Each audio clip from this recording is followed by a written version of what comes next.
SCB Podcast You are welcome Be ready to get wealthy Presented by SCB Wealth สวัสดีครับพบกับ Wealth Come Podcast ที่จะเผยเคล็ดลับการเงินและทำให้การลงทุนกลายเป็นเรื่องเข้าใจง่ายวันนี้อยู่กับผมดร.โจ๊ก จิตติพล พฤกษาเมธานันท์ครับสวัสดีค่ะพลอย กมลชนก รามโกมุตค่ะวันนี้พอดแคสต์เรามาคุยกันเรื่องอุปสรรค3ข้อที่มักจะทำให้เราไปไม่ถึงเป้าหมายความมั่งคั่งกันค่ะอุปสรรค3ข้อตรงนี้เนี่ยเดี๋ยวดร.โจ๊กจะมาคุยให้ฟังว่ามันมีอะไรบ้างค่ะอุปสรรค3ข้อเป็นเรื่องที่หลายคนอาจจะไม่เคยคิดนะครับว่า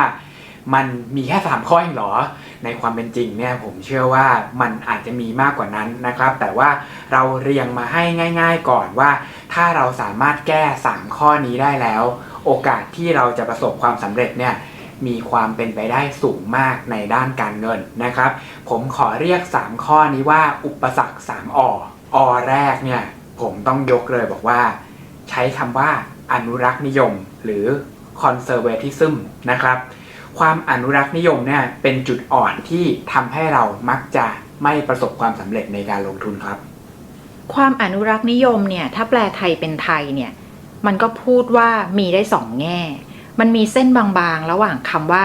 ระวังมากเกินไปอยู่ในกรอบมากเกินไปกับคำว่าไม่ประมาทตรงนี้เราจะแยกแยะมันยังไงให้ดูเหมือนว่าเราก็ไม่อนุรักษ์นิยมมากแต่เราก็ระวังระดับหนึ่งในความเป็นจริงเราต้องค่อยๆคิดนะครับว่ามนุษย์เนี่ยมักจะ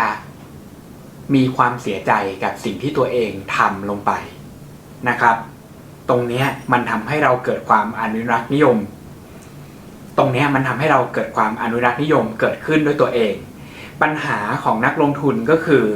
พอเวลาเราจะลงทุนเรามักจะต้องคิดเยอะนะครับแล้วก็การลงทุนที่ดีจริงๆเนี่ยก็จะเป็นการลงทุนที่เราต้องคิดมากกว่าปกติอาจจะซับซ้อนมากกว่าปกตินะครับหรืออาจจะต้องหาข้อมูลมากกว่าการลงทุนปกติมันถึงจะสำเร็จคราวนี้เรามักจะย้อนกลับมาคิดว่าโอ้ถ้าเราทำเยอะขนาดนั้นแล้วมันไม่ประสบความสำเร็จเนี่ยเหนื่อยจังเลยมันจะเหนื่อยเกินไปหรือเปล่าสุดท้ายเราก็เลยเลือกที่จะไม่ทำเลยอนุรักษ์นิยมไปก่อนนะครับต้องแก้จุดนี้ถ้าเราจะแก้เรื่องความอนุรักษ์นิยมหรือว่าตัวแรกที่เป็นอุปสรรคที่ทำให้เราไม่ไปถึงเป้าหมายความมั่งคั่งเนี่ยผมเชื่อว่าเราต้องคิดว่าเงินมันไม่ใช่ตัวเรานะครับเงินเนี่ยคิดง่ายที่สุดเลยก็คือให้คิดว่าเงินเนี่ยคล้ายๆกับลูกนะครับหรือว่าคล้ายๆกับสัตว์เลี้ยงของเรานะครับหรือว่าคล้ายๆกับลูกน้องก็ได้ใครก็ได้ที่ในความเป็นจริงควรจะต้องทำงานหรือควรจะต้องทำอะไรที่มีประโยชน์ถ้าเราปล่อยเงินไว้อยู่เฉยๆไม่ให้ทำอะไรเลยเนี่ยเราอาจจะบอกว่าโอเคเพราะเรากลัวว่าเดี๋ยวเข้าไปทำแล้วมันจะมีปัญหาแต่ในความเป็นจริงมันเป็นสิ่งที่ถูกหรือเปล่าอันนี้เราต้องคิดดูนะครับเหมือนถ้าเรามีลูกน้องแล้วเราก็บอกว่าลูกน้องเนี่ยทำงานไม่เก่งเราก็เลยไม่ให้เขาทำอะไรเลยคำถามก็คือเราจะจ้างเขาไปทำไมเช่นเดียวกันนะครับเราก็บอกว่าเรามีลูกนะแล้วเราก็บอกลูกของเราว่าไม่ต้องเรียนหนังสือหรอกเพราะว่าพ่อแม่เลี้ยงเจ้าไปจนแก่เฒ่าได้เลยแต่ในความเป็นจริงเราก็รู้อยู่แก่ใจว่าการไม่เรียนหนังสือหรือการบอกให้ลูกไม่ไปทำงานหรือการให้เขาไม่ได้คิดเรื่องการเงินตั้งแต่ต้นเนี่ยมันไม่ใช่สิ่งที่ถูกต้องนะครับเข้าใจค่ะพอยกตัวอย่างแล้วค่อนข้างเข้าใจแจ่มแจ้งขึ้นว่าการอนุรักษ์นิยมในแง่ของการลงทุนมันอาจจะเป็นลบมากกว่าบวกแต่ถ้าเกิดพูดถึงเรื่องอนุรักษ์นิยมในมิติอื่นมันอาจจะไม่ได้ลบก็เป็นได้นะคะอันที่2เนี่ยที่2คืออัตราภาษาอังกฤษคืออีโก้ถ้าเทียบกับทางพุทธศาสนาซึ่งเราค่อนข้างจะคุ้นเคยกันเนี่ยมันก็คือการเป็นตัวเราการเป็นของเราความมั่นใจในตัวเราซึ่งก็มี2แง่เหมือนกันค่ะคือมีก็ดีแต่ควรจะมีแค่ไหนจะพอดีประเด็นหลักๆก็คือมักจะมีคำพูดที่คนจะสอนกันนะครับว่าจงเชื่อมั่นในตัวเองใช้ได้กับหลายเหตุการณ์แต่ใช้ไม่ได้กับการเงินนะครับ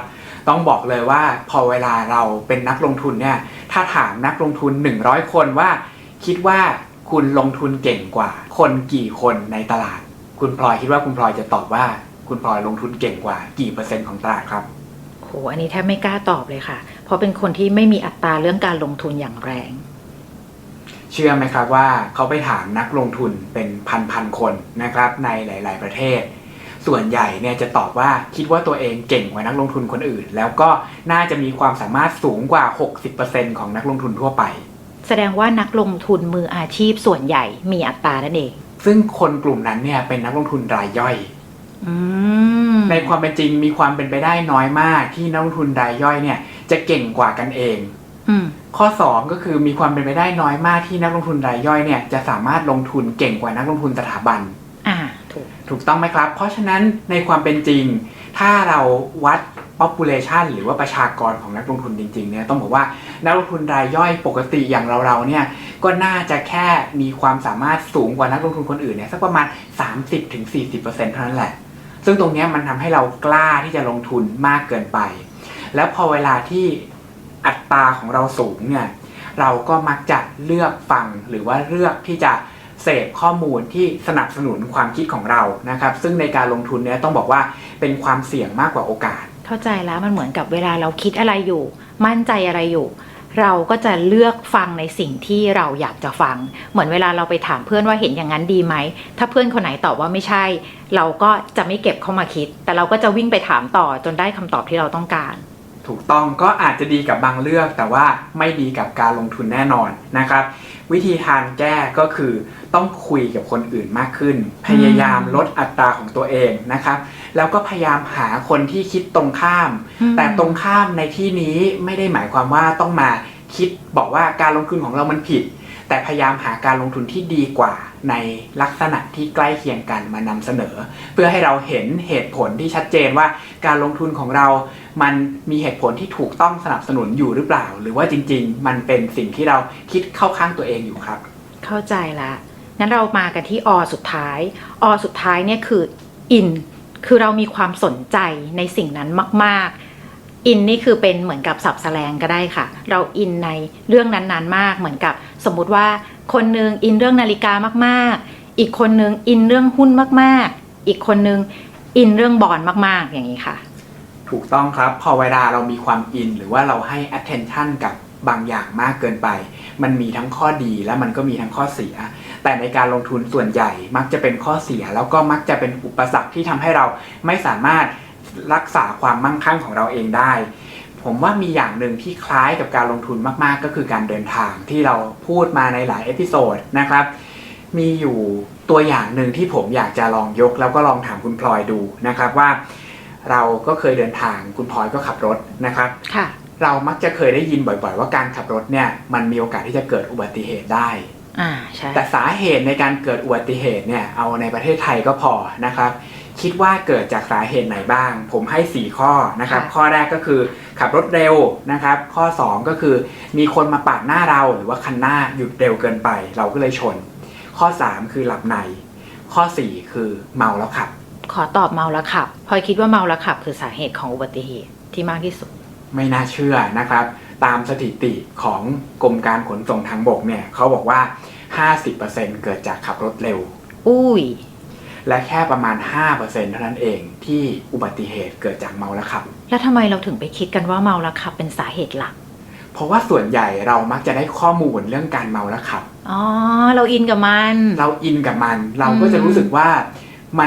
มันคงจะต้องเป็นสาเหตุแน่ๆที่จะทำให้สุดท้ายแล้วเราเกิดอุบัติเหตุแต่ในความเป็นจริงแค่เราขับรถเร็วเกินไปเนี่ยมันก็มีโอกาสที่จะเกิดอุบัติเหตุแล้วแต่เราก็จะ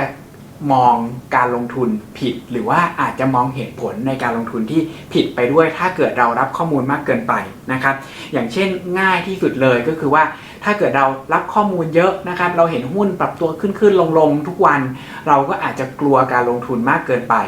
โดยไม่กล้าลงทุนเพราะว่าคิดว่าวันข้างหน้าเนี่ยมันอาจจะมีการขาดทุนขึ้นมาก็ได้เช่นเดียวกันนะครับบางคนบอกว่าไม่รับข้อมูลเลยนะครับแล้วก็กล้าลงทุนทิ้งไว้ยาวๆก็อาจจะเหมือนพอเวลาปกติเราขับรถนะครับแล้วเราก็รู้สึกว่าเราขับเก่งแล้วมั่นใจเกินไปนะครับแล้วก็เผลอไปกดโทรศัพท์มือถือโน่นนี่นั่นนะครับแล้วก็ไม่ได้ดูเส้นทางอันนี้ก็เป็นความเสี่ยงอีกอย่างหนึ่งเพราะฉะนั้นสุดท้ายเนี่ยความสนใจความอินเป็นความเสี่ยงแล้วก็เป็นอุปสรรคที่อาจจะทำให้เรา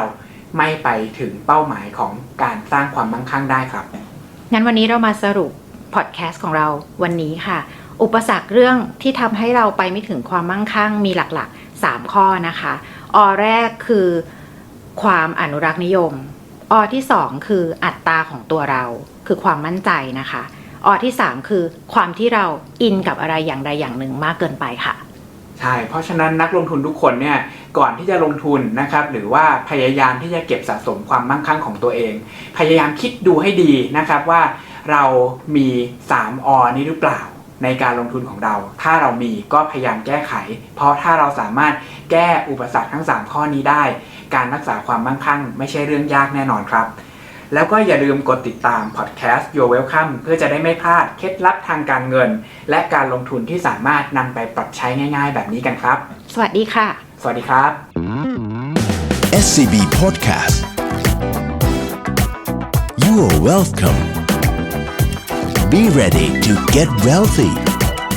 Presented by SCB Wealth